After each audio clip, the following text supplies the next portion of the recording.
You ask Tiger to calculate. This deals with linear inequalities with one unknown. The final result is x greater than 80. Let's solve it step by step. Simplify the expression. Combine like terms.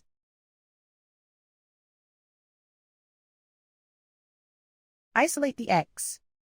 Multiply both sides by 20.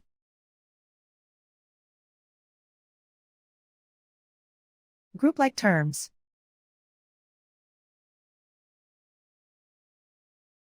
Multiply the coefficients.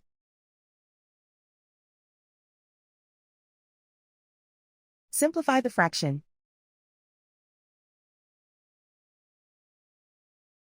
Simplify the arithmetic.